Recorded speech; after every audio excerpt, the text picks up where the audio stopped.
हरिपुर गांव, एक छोटा सा गांव जहां सुबह की शुरुआत सूरज की किरणों से कम और द्वारिका काका के गर्मा गर्म समोसों की खुशबू से ज्यादा होती है। जैसे ही काका की दुकान का कड़ाहा चढ़ता है, पूरे गांव में ऐसी महक फैल जाती है कि लोग अपने अपने काम छोड़कर सीधे दुकान की तरफ खिंचे चले आते हैं। दुकान के बाहर ग्राहकों की भीड़ लगी है, मानो आज समोसे मुफ्त में बट रहे हों। अंदर का नजारा और भी मजेदार है। द्वारिका काका बड़े मजे से खौलते तेल में सुनहरे समोसे तल रहे हैं और उनका चुलबुला हेल्पर सोनू 5G की स्पीड से पत्तलों में लाल हरी चटनी सजाने में लगा है। द्वारिका काका मुस्कुराते हुए, अरे सोनू, जरा चटनी में हरी मिर्च थोड़ी संभाल के डाल बेटा। पिछली बार तेरी चटनी खाकर पंडित जी की आंखों से ही पानी निकल आया था। काका आप चिल करो, आज की चटनी एकदम चटाकेदार बनी है। खुशबू से ही भीड़ पागल हो जाएगी। ये लो, पहली घानी तैयार।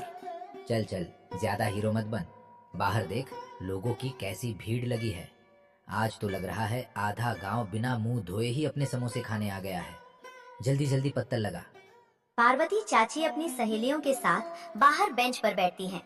सोनू किसी फिल्मी हीरो की तरह स्टाइल मारते हुए उनके सामने पत्तलों में समोसे रखता है। पेश है हरिपुर का नंबर 1 काका स्पेशल समोसा। इसे खाओ और सास बहू के सारे टेंशन भूल जाओ चाची। अरे वाह रे सोनू, तेरी जुबान तो समोसे की चटनी से भी ज्यादा चटपटी हो गई है आजकल। क्या करे चाची, दिन भर कढ़ाई के पास रहकर मैं भी थोड़ा खस्ता हो गया हूँ। ओए सोनू, चाची को बातों में मत फंसा, उन्हें शांति से समोसा खाने दे। पार्वती चाची समोसे का एक बाइट लेती हैं और स्वाद के मजे में आंखें बंद करके सिर हिलाती हैं। मान गए द्वारिका भाई, तुम्हारे हाथों में तो पक्का कोई जादू है। शहर का पिज्जा बर्गर भी तुम्हारे समोसों के आगे एकदम फेल है। अरे जादू वादू कुछ नहीं है बहन जी, ये तो बस आप लोगों का प्यार और मेरी पुरानी कढ़ाई का कमाल है। तभी शंभू काका कंधे पर कुदाल लिए पसीने में तरबतर होकर आते हैं। उनके पीछे उनकी बेटी राधा भी आ रही है। शंभू काका चुपचाप बेंच पर बैठते हैं और द्वारिका काका बिना पूछे उनके सामने समोसे और कुल्हड़ वाली चाय रख देते हैं। आहा, द्वारिका मेरे भाई, तेरी इस चाय समोसे में जो जादू है ना, वो दुनिया की किसी दवाई में नहीं। मेरी तो सारी थकान ही छू मंतर हो जाती है। अरे भाई, ये चाय नहीं, तुम खेत वालों का पेट्रोल है। और राधा बिटिया, आज मास्टर जी ने डंडा चलाया या शाबाशी दी? प्रणाम काका, आज तो गणित के टेस्ट में मेरे 100 में से 100 नंबर आए हैं। क्या बात है, फिर तो टॉप करने की खुशी में राधा को एक एक्स्ट्रा समोसा मिलना चाहिए। क्यों काका? अरे सोनू, तू इसे समोसे खिला खिला कर गोल मटोल करेगा क्या? गणित में इतना दिमाग चलाने के लिए भी तो पेट्रोल चाहिए ना। राधा, तू टेंशन मत ले, आज तेरा भाई तुझे डबल खिलाएगा। एकदम सही, आज मेरी राधा बिटिया के लिए मेरी तरफ से पार्टी। सोनू की बात सुनकर सब जोर से हंस पड़ते हैं। शंभू काका सुकून से चाय पीते हैं और दुकान पर एकदम हंसी खुशी वाला माहौल छा जाता है। तभी एक ऑटो दुकान के सामने आकर रुकता है। उसमें से द्वारिका काका का बेटा रमेश सूट बूट पहने बाहर निकलता है। अपनी ही दुकान का धुआं देखते ही वो ऐसे घूरता है जैसे किसी कूड़ेदान के पास आ गया हो। अरे काका, कढ़ाई छोड़ो, अपने रमेश भैया आ गए, एकदम अंग्रेज बाबू लग रहे हैं। काका खुशी से झंझरा वही छोड़कर दौड़े दौड़े बाहर आते हैं। अरे रमेश मेरे लाल, बिना बताए आ गया। गले लग जा। अरे बापू, दूर रहो, मेरे महंगे सूट पर तेल लग जाएगा। ये क्या धुआं धुआं कर रखा है? तभी सोनू मजे लेते हुए, अरे भैया, ये धुआं नहीं, अपने समोसों का देसी परफ्यूम है। तू चुप कर। बापू, कब बंद करोगे ये खटारा दुकान? मेरे ब्रांडेड कपड़ों में तेल की महक भर गई। अरे बेटा, ये महक नहीं, इसी दुकान की बरकत है। चल अंदर आजा, थक गया होगा। रमेश पैर पटकते हुए दुकान के अंदर आता है। वो अपना बैग जमीन पर फेंकता है और रमेश गुस्से से चीखते हुए, बापू, कब तक ये तेल और कालिख में सने रहोगे? शहर में मेरा एक स्टैंडर्ड है। मैं अपने दोस्तों को क्या बताऊं कि मेरे पिता सड़क किनारे ये कचरा बेचते हैं। रमेश बेटा, इसी कचरे ने तुझे पढ़ा लिखा कर बड़ा साहब बनाया है। ये दुकान मेरी इज्जत है, मेरी रोजी रोटी है। मुझे कोई इज्जत विज्जत नहीं पता। मैं यहाँ फैसला करने आया हूँ। बहुत हो गया आपका ये तमाशा। अब ये खटारा दुकान बिकेगी। काका उदासी से अपना सिर झुका लेते हैं। और दुकान में भारी सन्नाटा छा जाता है। रमेश की ये बदतमीजी देखकर बाहर बैठी पार्वती चाची का पारा चढ़ जाता है और वो गुस्से से उठकर रमेश पर उंगली तान देती हैं। ए लड़के, जबान संभाल कर बात कर। जिस दुकान को तू कचरा कह रहा है ना, इसी की कमाई से तेरी फीस भरी जाती थी। आज 4 पैसे क्या कमा लिए, अपने बाप को ही आंखें दिखा रहा है। चाची बिल्कुल सही कह रही हैं रमेश भैया। काका ने आपको पढ़ाने के लिए दिन रात एक किया है, आप उनसे इस तरह बात नहीं कर सकते। तुम नौकरों और बाहर वालों को हमारे घर के मामले में बोलने की कोई जरूरत नहीं है। रमेश झल्लाकर अपना बैग उठाता है और गुस्से में वहाँ से घर की तरफ चला जाता है। द्वारिका काका नम आंखों और भारी मन से अपने बेटे को दूर जाते हुए देखते रह जाते हैं। कुछ ही दिनों बाद गांव में विक्रम कैफे नाम की एक बड़ी और चकाचौंध वाली दुकान का रिबन काटा जा रहा है। विक्रम एक चमकदार सूट पहने और गले में सोने की मोटी चेन लटकाए लोगों का स्वागत कर रहा है। उसके चेहरे पर एक शातिर और मतलबी मुस्कान है। आइए भाइयों आइए, विक्रम कैफे में आपका स्वागत है। आज उद्घाटन की खुशी में सब कुछ एकदम फ्री। खाइए और शहर वाले स्वाद का मजा लीजिए। गांव के लोग मुफ्त समोसों के लालच में दुकान की तरफ खिंचे चले आ रहे हैं। विक्रम एक कोने में खड़ा होकर मुस्कुराता है, जैसे उसने अपना कोई बहुत बड़ा मकसद पूरा कर लिया हो। रात का सन्नाटा है। सोनू अकेला घर लौट रहा है।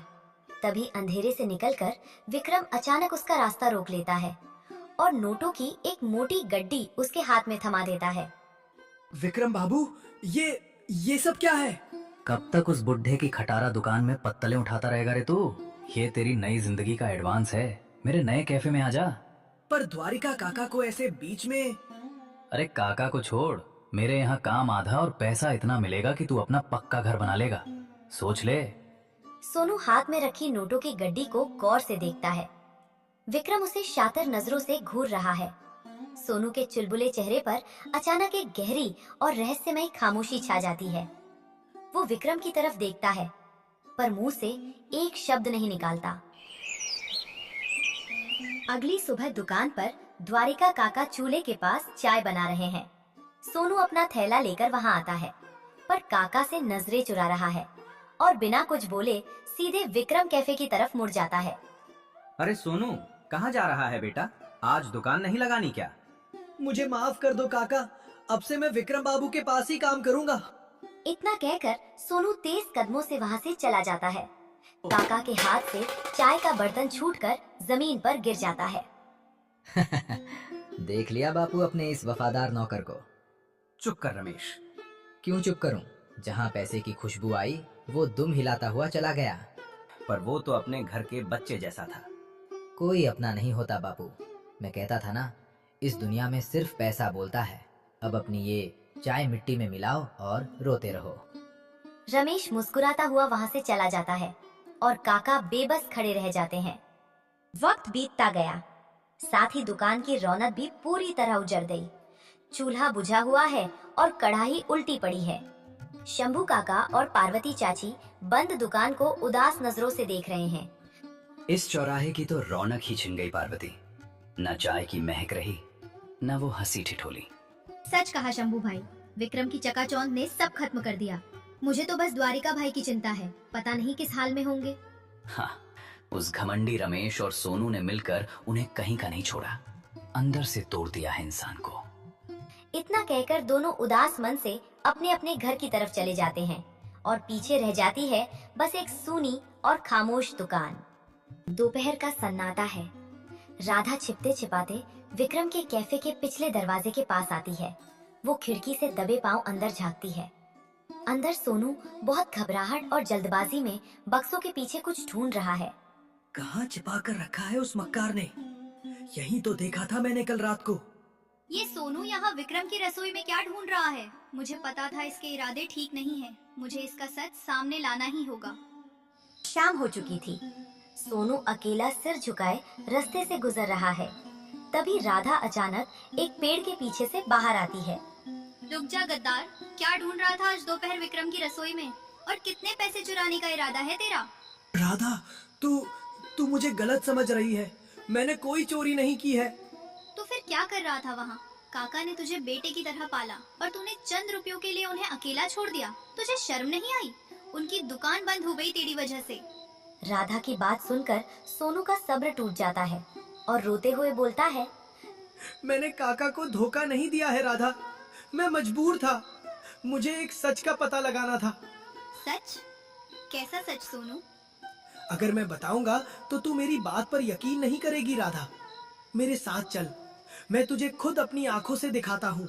रात के अंधेरे में सोनू राधा को विक्रम कैफे के गोदाम के पीछे ले आता है। दोनों एक टूटी हुई खिड़की से अंदर झांकते हैं। अंदर विक्रम सड़े हुए काले आलू और एक्सपायरी डेट वाले तेल के डिब्बे बोरियों में छिपा रहा है। ये बेवकूफ काम वाले मुफ्त के नाम पर जहर भी मजे से खा लेंगे। इसी सस्ते और सड़े माल से मेरा कैफे रातों रात चमकेगा। सुना तूने राधा, विक्रम इसी सड़े हुए सामान से समोसे बना रहा है। मुझे पहले दिन ही शक हो गया था, इसलिए मैं गद्दार बनकर यहाँ काम करने आया था। हे भगवान, ये तो चंद पैसों के लिए पूरे गांव की जान से खेल रहा है। मुझे बस यही सबूत चाहिए था, पर मेरे पास फोन नहीं है, इसलिए मैं कुछ कर नहीं पा रहा था। राधा तुरंत अपनी जेब से फोन निकालते हुए, तू चिंता मत कर सोनू, आज इस मक्कार का सारा सच इस कैमरे में कैद होगा। कल मेले में इसका घमंड टूटेगा। आधी रात का समय है। रमेश अपने कमरे में सो रहा है। अचानक तेज हवा चलने से खिड़की खुल जाती है।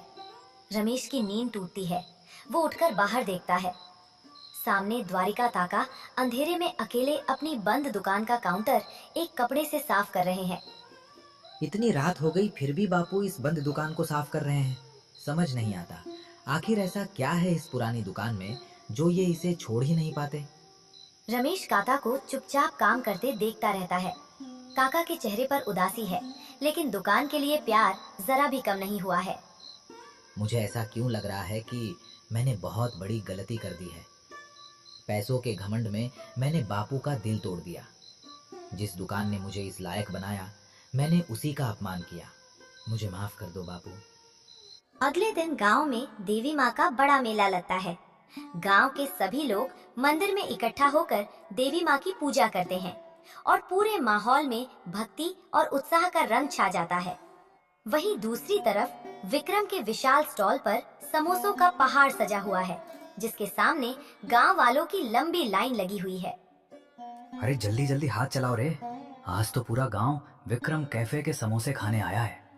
विक्रम भाई, आज तो तुम्हारी चांदी है। लाओ 4 पत्तल हमें भी दे दो। शंभू काका, शहर का स्वाद है ये। वो द्वारिका बुड्ढे के जले हुए समोसे भूल जाओगे आप लोग। आज के बाद इस गांव में सिर्फ विक्रम का नाम चलेगा। विक्रम घमंड से हंसता है। उसे यकीन है कि अब इस गांव में उसे टक्कर देने वाला कोई नहीं बचा। पार्वती चाची मजे से समोसा खा रही हैं। अचानक उनके पेट में तेज दर्द उठता है और वो दर्द से कराहते हुए, अरे मेरे पेट में तो जैसे चूहे काटने लगे हैं। हाय राम, मेरी तो जान निकल रही है। कैसा समोसा खिला दिया। तभी पास खड़े कुछ बच्चे भी पेट पकड़कर रोने लगते हैं। माँ, मेरे पेट में बहुत तेज दर्द हो रहा है। मुझे उल्टी आ रही है। ये क्या हो रहा है? पार्वती, क्या हुआ तुझे? शंभू काका सीधे विक्रम के पास जाते हैं और गुस्से में, ओए विक्रम, क्या मिलाया है तूने इन समोसों में? जहर खिला रहा है हमारे गांव वालों को। ओए बुड्ढे, जबान संभाल। ये शहर का माल है, तुम लोगों का हाजमा ही खराब है। मैंने इसमें कुछ नहीं मिलाया। झूठे मक्कार, अगर मेरी पार्वती और बच्चों को कुछ हुआ ना तो तेरा स्टॉल यहीं चला दूंगा। तभी सोनू और राधा भीड़ को चीरते हुए तेजी से सरपंच के पास आते हैं।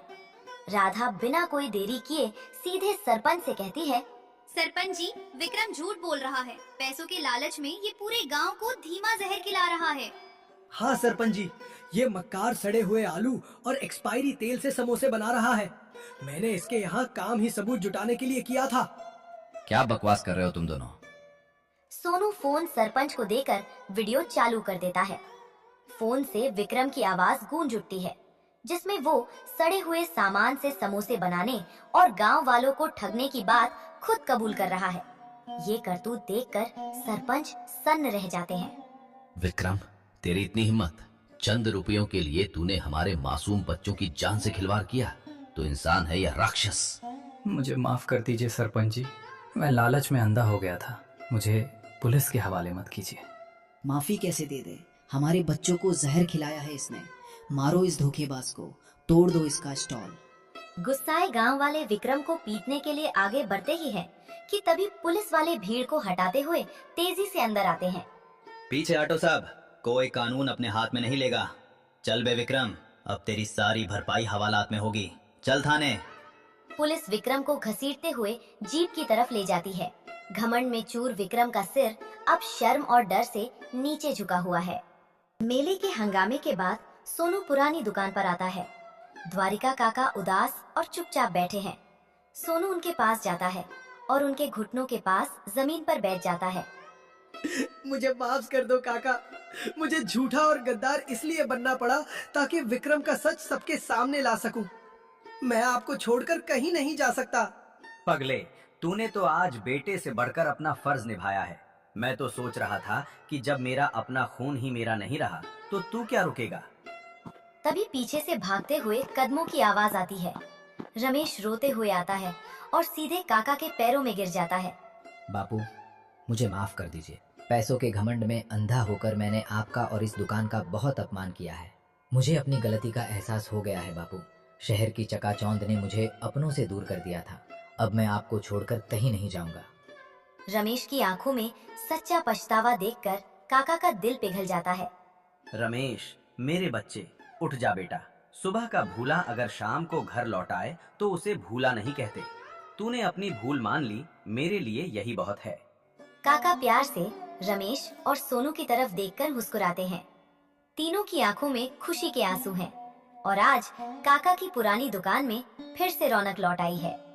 कुछ महीनों बाद पुरानी दुकान का रंग रूप पूरी तरह बदल चुका है। दुकान के बाहर लोगों की भीड़ लगी रहती है और गर्मा गर्म समोसों की खुशबू पूरे माहौल में फैली रहती है। पार्वती चाची, आज तो आपको 3 समोसे खाने ही पड़ेंगे और वो भी बिल्कुल मुफ्त। रमेश बेटा, तू इतने प्यार से खिलाएगा तो मैं मना कैसे करूं? तेरे बापू के हाथों का स्वाद अब तुझ में भी आ गया है। अरे आराम से बच्चों, धक्का मुक्की नहीं, सबको मिलेंगे। सोनू बेटा, जरा जल्दी से चटनी तो लाना। अभी लाया काका। आज की पुदीने की चटनी खाकर तो पूरा गांव उंगलियां चाटता रह जाएगा, है ना द्वारिका काका? बिल्कुल मेरे शेर, आज मेरी इस दुकान में सच की बहार लौट आई है। दुकान में सब हंस पड़ते हैं। एक बार फिर उस छोटी सी दुकान में पुरानी रौनक और खुशियां लौट आई हैं।